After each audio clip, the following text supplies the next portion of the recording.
ভালো করে শুনে রাখ, পাও কখনো চরণ নয়, ভাত কখনো প্রসাদ নয়। প্রসাদ আলাদা জিনিস। প্রসাদ পৃথিবীতে একজন ব্যক্তি খাইছিল, সেটা শিব ঠাকুর। আর পৃথিবীতে কেউ প্রসাদ খাইতে পারেনি। শুনে রাখ,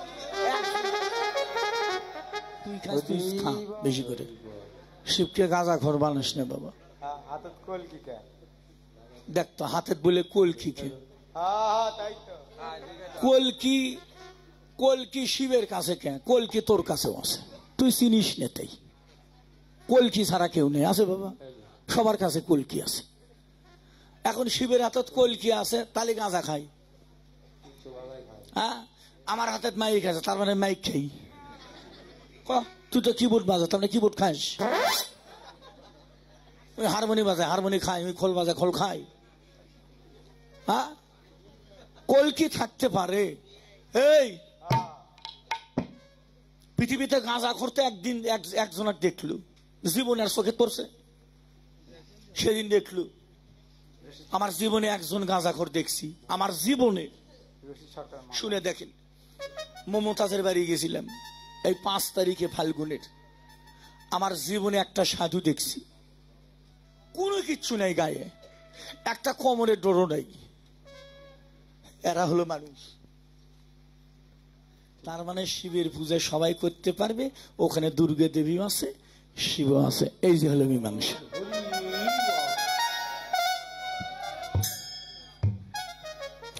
বাবা, এই জায়গাটা আর ওরা ছাড়েনি, কাটে ছাটে বাদ দিয়ে ভেজাল ভাগাইছে।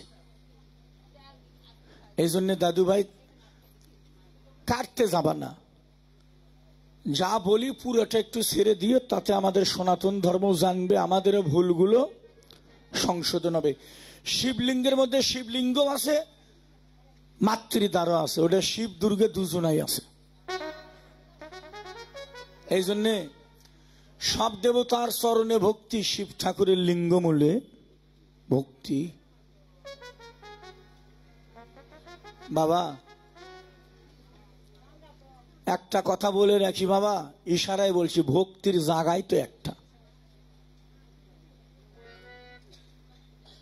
এই জন্য লালন বলল, ধরো চরণ সেরোনা নিতেই ফেলে যাবে না। মাও বাবারা, ধরো চরণ সেরোনা নিতেই ফেলে যাবে না। মনের গতিটা ভালো না, আজ কিছু বলবো না, খালি 2-1টা কথা ঠোকা দিয়ে পার হয়ে যাব। বাবা মা, ধরো চরণ সেরোনা নিতেই ফেলে যাবেন, এই গানটা সবাই গায়। আচ্ছা, এই গানটা হলো কার গান? লালনের গান। আচ্ছা, লালন কি বোকা? আচ্ছা, লালন করলো নাকি ধরো পাও সেরোনা নিতেই ফেলে যাবে না? কইছে? কি কইছে? পাও কইছে না চরণ কইছে? তা চরণ কইলে কে, পাও কবার পাইনি? এই যে মীমাংসা, এগুলো এই জন্য গুরু ধরা। এই জন্য আমি কলি দোষ, অন্য কীর্তনে করলে দোষ নাই, আমি কলি ওই চুলকে বিনি। হ্যাঁ, আমরা সনাতন ধর্মের মানুষ এত বড় ভেজাল জানেন বাবা। ইসলাম ধর্মে কেউ কিছু শুনলে ওটা আরো ভালো একটা ভাবে, আর আমাদের মধ্যে শুনে ওটা চাঁদ দোকানের যায়, যত গল্প দেখবে চাঁদ দোকানে, ভালো করে খালি চুপ করে বসতে শুনবে। মানে 5 টাকার এক চা খাবি, 100 টাকার গল্প মারাবি। আমি এলে বুঝি, ভালো করে দেখেন, 5 টাকার এক চা খাবি, 100 টাকার গল্প করবি। মানে আমরা কিছু লিখতে পারি না সনাতন ধর্ম, মানে সবাই লেখার বেলা না, কিন্তু মুছে তাড়াতাড়ি শেষ করে দিতে পারি। এদিক থেকে ভালো পারি, মানে মুখার বেলা ঠিক আছে, লেখার বেলা নেই। এই যে জায়গাটা, লালন তো বলতে পারতো ধরো পাও সেরো না, কইছে? কি কইছে দাদা অতুল দা? ধরো চরণ সেরো না। পায়ের কথা কিন্তু কয়নি রে বাবা, চরণের কথা কইছে। হয়তো আপনারা মনে মনে ভাবিচ্ছেন দুলাল দাদা তা ঠিকই তো আছে, যেটা পাও ওটা চরণ। না বাবা, ভুল। ভুল মা, জেনে যান, ভুল। না রে বাবা, ভালো করে শুনে রাখ, পাও কখনো চরণ নয়, ভাত কখনো প্রসাদ নয়। প্রসাদ আলাদা জিনিস। প্রসাদ পৃথিবীতে একজন ব্যক্তি খাইছিল, সেটা শিব ঠাকুর। আর পৃথিবীতে কেউ প্রসাদ খাইতে পারেনি। শুনে রাখ,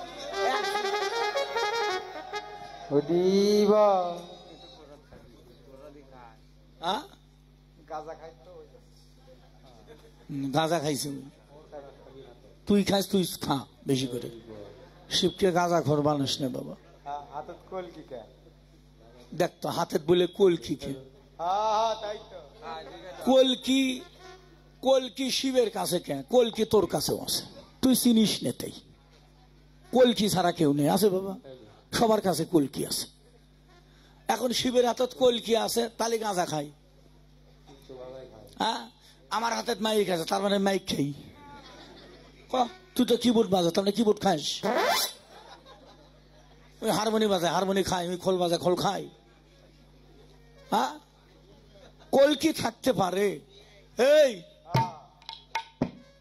পৃথিবীতে গাঁজা করতে একদিন একজনের দেখলো জীবনের চোখে পড়ছে সেদিন দেখলো আমার জীবনে একজন গাঁজাখোর দেখছি আমার জীবনে শুনে দেখেন মমতাজের বাড়ি গেছিলাম এই 5 তারিখে ফাল্গুনের আমার জীবনে একটা সাধু দেখছি শুনে দেখেন এরাও ছিল এরা রশি সরকারের 5 দিন তার বাড়িতে অনুষ্ঠান ওখানে একটা পাগল দেখলাম বাবা সোনার মতো দেহ কিছুই পড়ে না 20,000 মানুষ মা 20,000 একবারে কোনো কিচ্ছু নেই গায়ে একটা কোমরের ডোরও নেই এরা হলো মানুষ তোর আমার কাম না 20,000 মানুষের মধ্যে উলঙ্গ নৃত্য করে এটাকে সামান্য জ্ঞানের কথা সাধারণ মানুষ পারবে তোরা পারবো পালা গান হলো শরীয় সরকার আর হলো কাজল দেওয়ানের বউ বাবলি সরকার শরীয় সরকার গান করে প্রশ্ন করে বসেছে বাবলি দেওয়াল কেবল বেহালা ধরে গান ধরছে বেহালা ধরে গান ধরা তো এটা পড়বি না তো পরে না গামছা খুলে দাঁড়াছে বাবলি আর কি গান গাবি বেহালা টেহালা বাদ দিয়ে চুপ করে দাঁড়িয়ে আছে বাবলির গান টান শেষ বাবলি আর মাথা তোলে না কিন্তু লোকটার যে নৃত্য দেখছি এত তাল চোখে সবসময় জল ভরা কোন সময় জল মানে এই দিক দিয়ে বয়ে বোক বয়ে পড়ে যাচ্ছে বাবা সাধক হলে এরা পুরাটা উলঙ্গ একটা দূর পর্যন্ত নাই একের দেহটা মানে ঠোকা মারলে রক্ত ঝরবে মাথা ভরা চুল দেখতে শুনতে পাকা আপেলের মতো সেই টকটকা সিয়েরা নৃত্য করছে এত বড় একটা কলকি হবে 1 হাতের মতো কলকি রাখছে 12টার সময় গেছি রাত 8টার সময় আইছি কয় ঘন্টা হলো 12 আর 8টা কয় ঘন্টা হয় বাবা মা সত্যি বলছি এই এত সময় পর্যন্ত ওর নৃত্য দেখলাম আগুন টাগুন কিছু নেই বাবা শুনে দেখেন একটু আগুন নেই যখন টানে তখনই ধুয়ো বাড়ায় এরা হলো সাধক হরি বল ও টানছে ধুয়ো বাড়ায় আগুন নেই কিন্তু আগুন ছাড়া আগুন নেই আগুন ছাড়া এত বড় কলকি আগুন নেই